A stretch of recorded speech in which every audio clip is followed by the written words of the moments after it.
Hello students, I am Harika from the Department of Commerce, CHSD St. Teresa's College, Eluru. I am discuss Banking and Financial Services, Unit 2.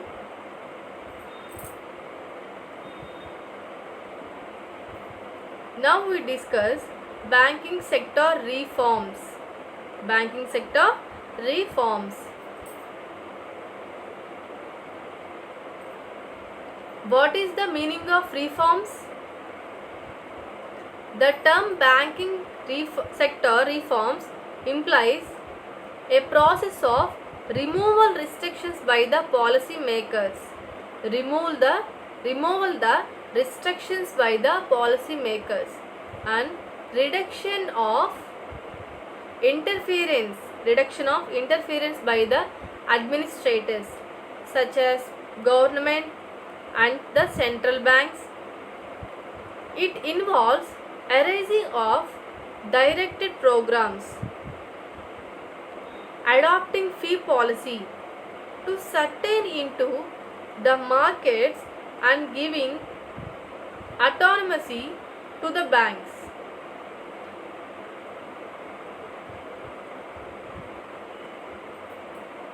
Financial experts thought of introducing reforms in the banking sector just 20 years back to reorient the banks towards excellence. As a part of program of economic stabilization and structural adjustment, the Government of India launched banking sector reforms in 1991 as a part of program of economic stabilization and structural adjustment. The Government of India launched banking sector reforms in 1991. The year is very important. 1991, bank sector reforms in 1991. The overall package of reforms aimed to enhancement of efficiency and productivity of banks to the global standards. The main aim of reforms is to enhance of efficiency and productivity of banks to the global standards and to empower them to compete with global banks.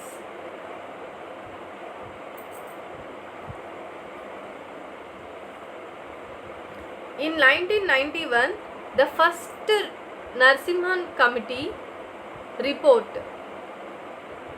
to promote the healthy development of the financial sector, the Narasimhan Committee made recommendations.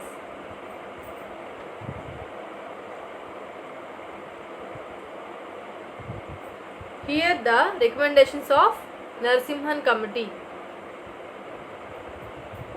First one is establishment of 4-tier hierarchy for banking structure with 3 to 4 large banks. Including XBI. At the top and at bottom, rural banks engaged in agriculture activities. At the top and bottom, engaged with agriculture activities. Second recommendation is the supervisory function over banks and financial institutions can be assigned to a quasi-autonomous body sponsored by RBI. Quasi-autonomous body sponsored by RBI. Third one is a phase phased reduction in statutory liquidity ratio.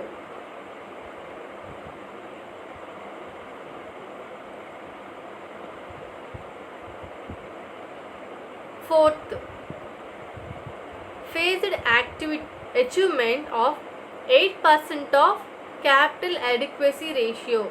8% of capital adequacy ratio. Next one is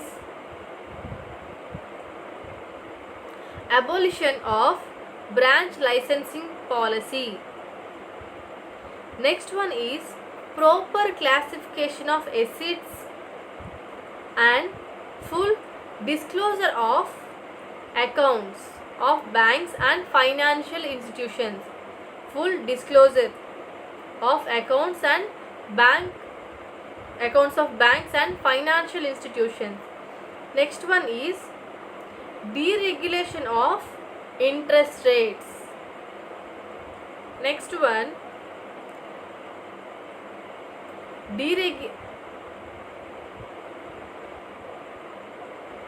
delegation of direct lending activities of IDBI to a separate corporate body.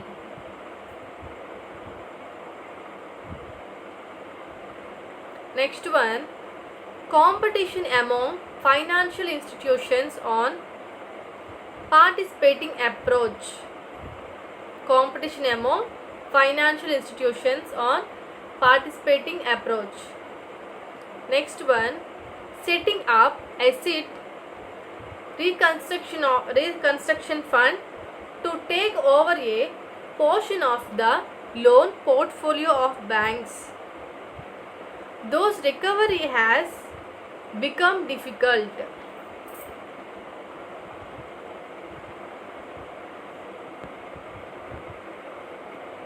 Next one, banking reforms, measures of government. On the recommendations of Narasimhan Committee, the following measures were undertaken by the government since 1991.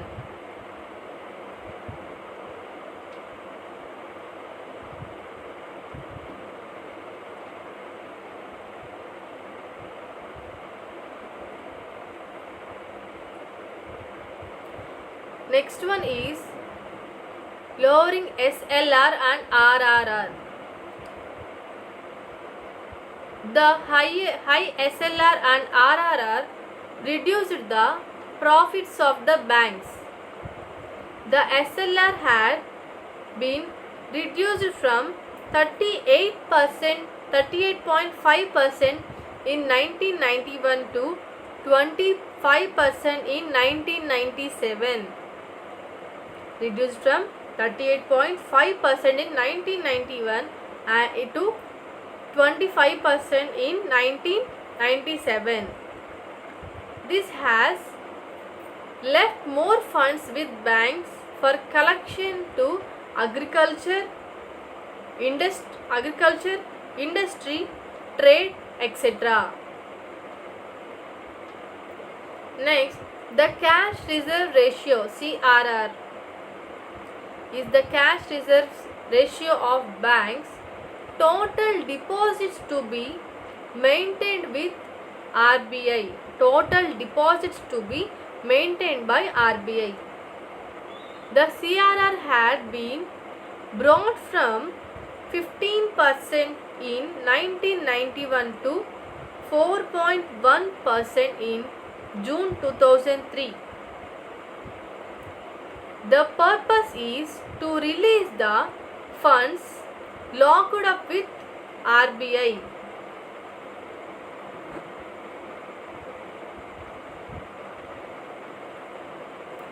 Next, prudential norms. It's very important point, prudential norms. Prudential norms has been started by RBI. In order to impart professionalism in commercial banks. The purpose of prudential norms includes proper disclosure of income. Prudential norms includes proper disclosure of income, classification of assets and provision of bad debts, so as to ensure that the book of commercial banks reflects the accurate and correct picture of the financial position. The purpose of the prudential norm is including proper disclosure of income, classification of assets and provision of bad debts, so as to enter the books of commercial banks reflect the accurate and correct picture of financial position.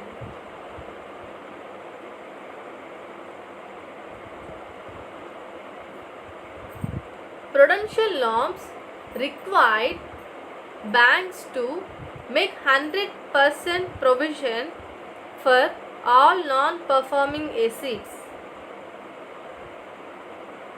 Funding for this purpose was placed at 10,000 crores purchased over 2 years. 10,000 crores purchased over 2 years.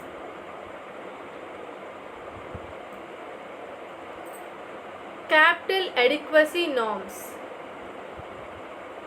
The Government of India purchased the recovery of debts due to banks and financial institutions Act 1991. The Government of India passed the recovery of debts due to banks and financial institutions Act 1993 in order to facilitate and speed up the recovery of debts due to banks and financial institutions. 6 special recovery tribunals has been set up. 6 special recovery tribunals have been set up. An appellate tribunal has also been set up in Mumbai. Competition from new private sector banks.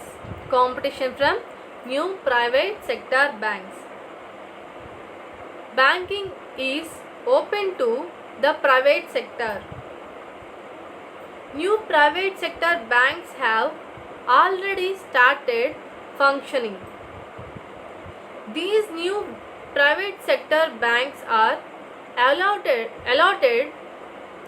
to raise capital contribution from foreign institutional investors up to 20% and from NRIs up to 40%. This has led to increased competition.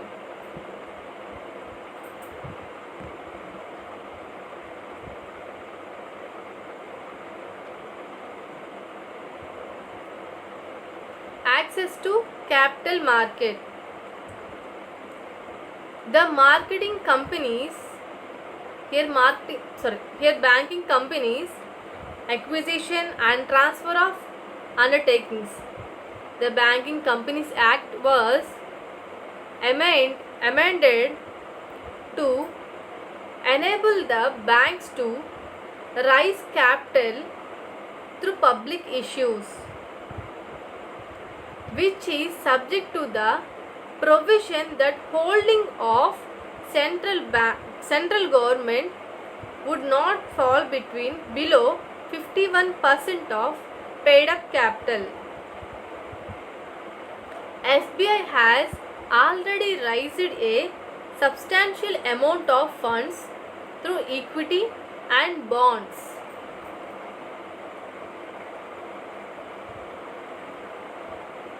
Next, freedom of operation.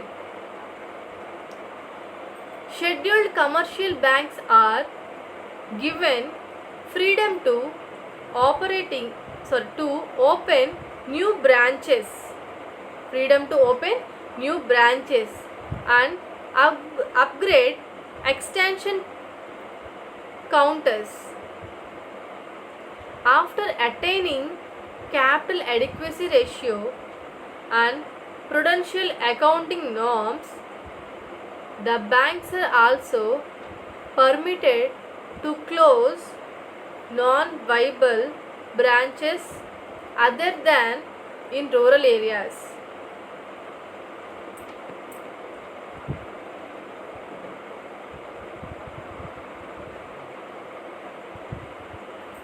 Next one, local area banks. In 1996, RBI issued guidelines for setting up of local area banks, and it gave approval for setting up of 7 LABs, local area banks, in private sector. Setting up 7 local area banks in private sector. Local area banks will help in mobilizing rural savings and in channeling them into investment in local areas.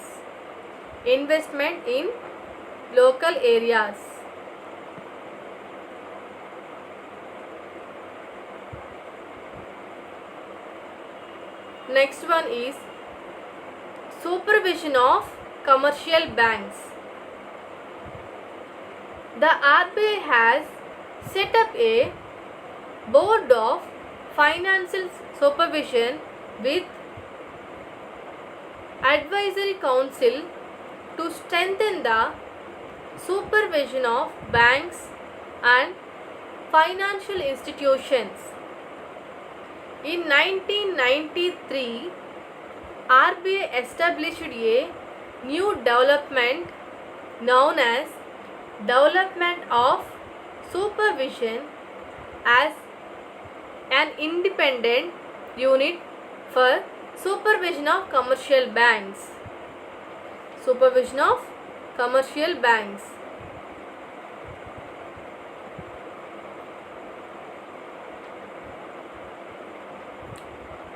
Narasimhan Committee Report to 1998. In 1998, the government appointed yet another committee under the chairmanship of Mr. Narasimhan. It is better known as the Banking Sector Committee. It was told to review the banking reform progress and design a program for further strengthening the financial system of India. The committee focused on various areas such as capital adequacy, bank mergers, bank legislation, etc.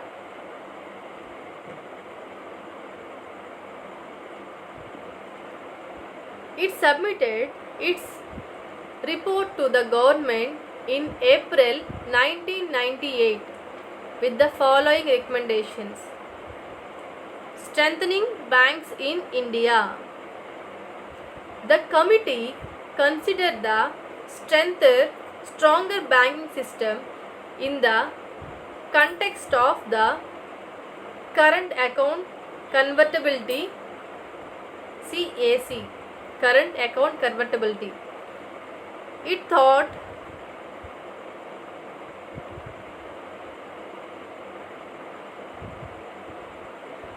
that Indian banks must be capable of handling problems regarding domestic liquidity and exchange rate management in the light of current account convertibility.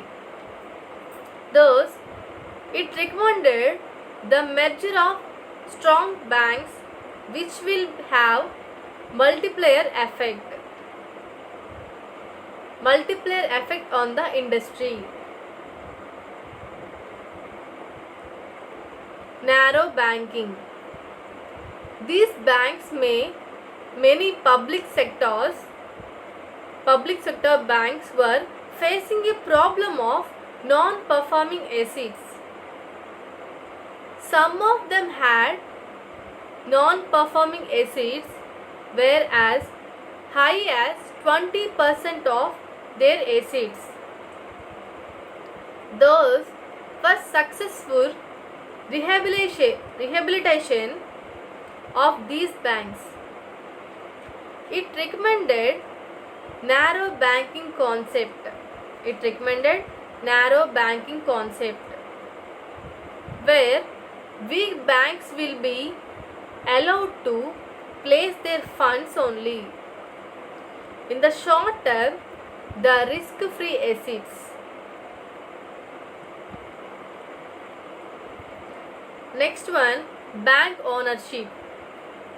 As it has earlier mentioned, the freedom of banks in its working and bank autonomy, it felt that the government control over the banks in the form of management and ownership, and the bank autonomy does not go hand in hand, and thus it recommended in a view of functions of bonds and enable them to adopt professional corporate strategy. Review of banking laws. The committee considered that there was a urgent need for reviewing and amending main laws governing Indian banking industry like RBI Act, Banking Regulation Act, State Bank of India Act, Bank Nationalization Act, etc. These are gradation will bring them in line with the present needs of the banking sector in India.